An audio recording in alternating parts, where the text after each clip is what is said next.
I'm Shauna Bradshaw, Dr. Mom HD, and welcome once again. This week we're talking about ear infections. So how do you discover if your child has an ear infection and they're too young to even tell you that their ear hurts, such as an infant? Well, one way you can discover it is if all of a sudden when you're breastfeeding your child and you're laying them down or even bottle feeding your child, they start crying. They're not acting their normal self. They refuse the breast, they refuse the bottle, whatever the case may be. That could be one sign that there's something going on, either an ear infection, throat infection, sinus infection. The other way that you can tell, the child's pulling on their ears, they're digging their fingers in their ears, the ear is red and inflamed, they're not falling asleep at nighttime because when they're laying down will allow them not to, it blocks the airflow and it can cause more pain. So those are some of the ways that you can tell from nonverbal cues as to whether your child has an ear infection or not. Now some children, much like my daughter, never showed any of those signs of an ear infection. But one thing that I did notice was that in her ear, there was an awful smell. So there are some ways to try and clean the ear before the wax gets impacted and before an ear infection begins. So you can either put hydrogen peroxide in the ear, let it bubble, and then the wax sort of softens up and then falls out. Another way is you can put olive oil in once a week, warm it up in a little bottle, much like the remedy bottles that I have here, and make sure that it's warm to the touch, much like you would warm up breast milk or a formula. And what you need to do is apply just a few drops in the ear. And remember, this is extra virgin olive oil, and then put a cotton swab in each of the ears. And that will then, the cotton swab tends to come out during their sleep, and they'll have the wax drain out of their ear at that time. If it's draining onto the pillow, don't worry so much. That's what you want. You want to make sure that the wax is dissolved and coming out of their ear so it doesn't get impacted and cause an ear infection. The other thing that you need to remember is never put a Q-tip in their ear. Never, never, never, never. What you want to do is clean the outside of their ear with a face cloth and make sure that you're either putting olive oil, hydrogen peroxide, which you never warm because that changes the chemical compound and you'll burn your child's ear. So whoever said, and I've heard this rumor out there, to warm hydrogen peroxide, please don't ever do that. Just a few drops of hydrogen peroxide, as it fizzes and bubbles, will clean it out. So regular hydrogen peroxide.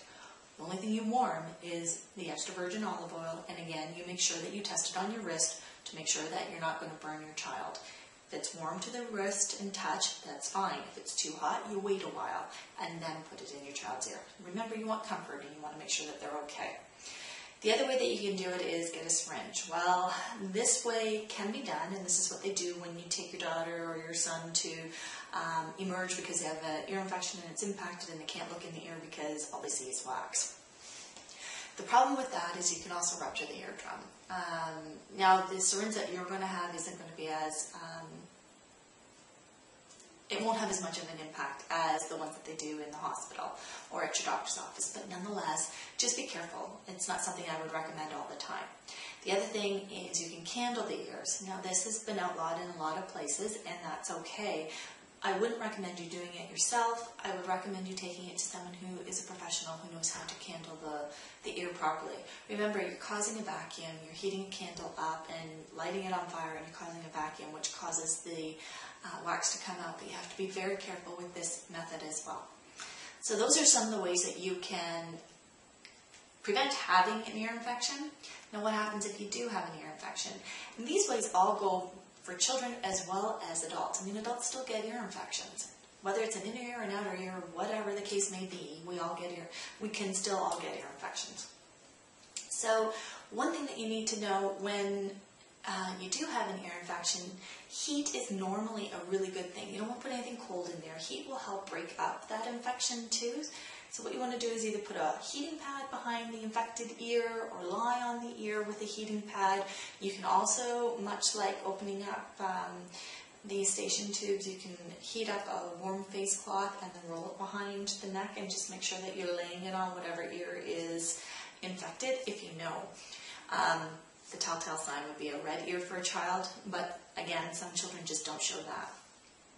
The other thing that you can do is make sure that the crib is elevated, and that will help as well.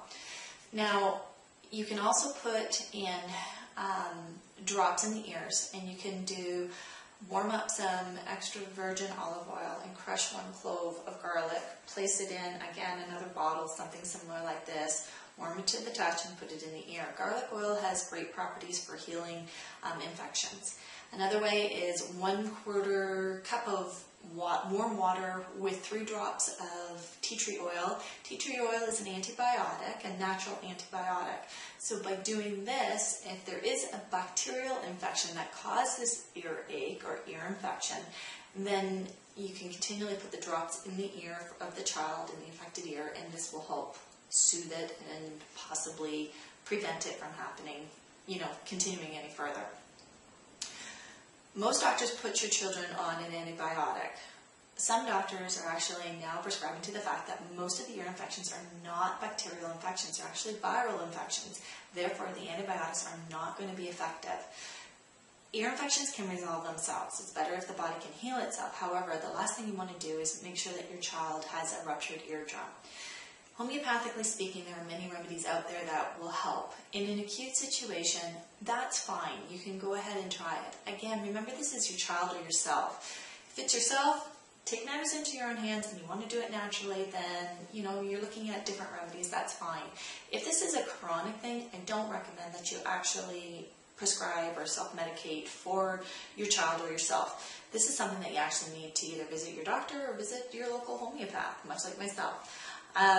Considering I've had a child that went through this, and this is the whole reason I'm in homeopathy, it's one of the things that I can specialize in.